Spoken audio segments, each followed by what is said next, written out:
If you want all them gains at the gym to actually show in your body, in your physique, then nutrition is the number one way to make it happen with quickness.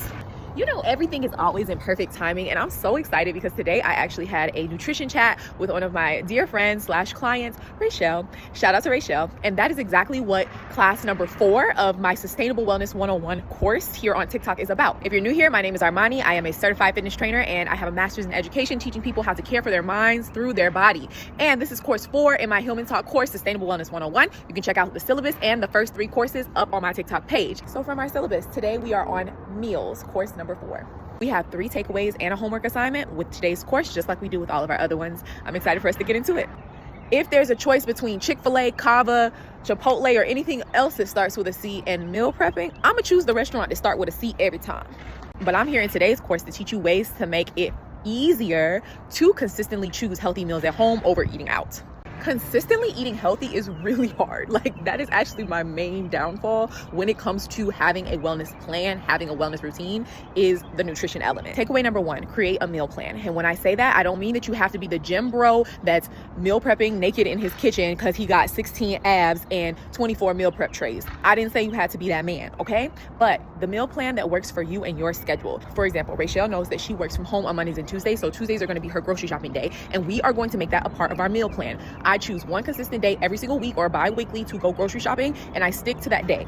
That way I never let an opportunity for the fridge to look a little too sketch for me to have anything to cook. With a meal plan, I want you to think creative, I want you to think simple, and I want you to think small, okay? Getting creative with your meal plan may mean that you're not writing out breakfast, lunch, and dinner every week, but instead it might mean that you're choosing a recipe from a new food blogger or a new TikTok or Instagram page once a week.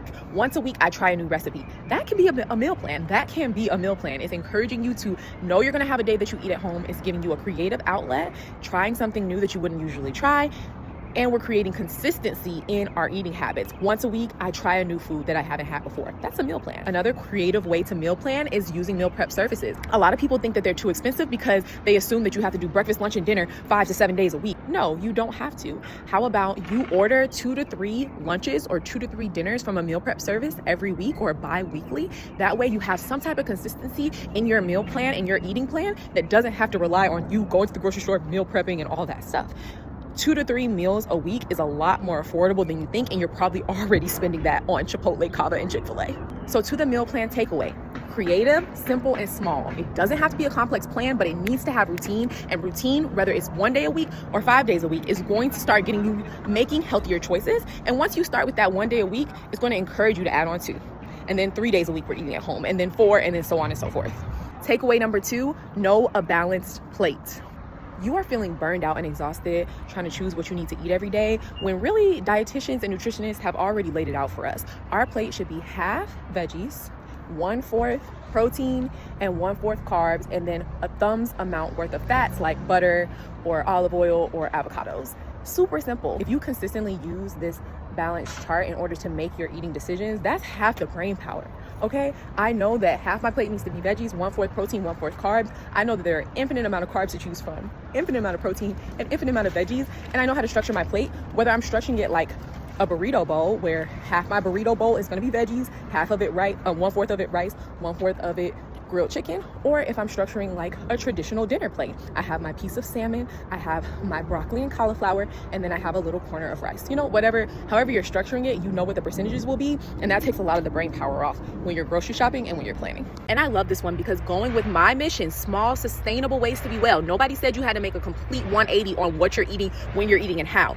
Just take the current plate that you have and make sure that half of it is veggies, 1/4 protein, 1/4 starch, and then a little bit of the fat. So if I had a full plate of fettuccine alfredo, okay, bet. If fettuccine alfredo is my favorite thing and I know it's not contributing to my physique goals, then I'm gonna switch. I'm still gonna eat fettuccine alfredo. I'm just gonna switch it around. Instead of the whole plate being noodles, 1/4 of the plate will be noodles, and then I'm replacing the rest of that with cauliflower, broccoli, and other vegetables, zucchini that I wanna put in my pasta. Then 1/4 of it is going to be chicken. Before I just had one little chicken strip in it cut up into tiny pieces. Now I'm gonna add a little bit more chicken to the fettuccine alfredo. And I'm gonna do half the amount of alfredo sauce that I did before.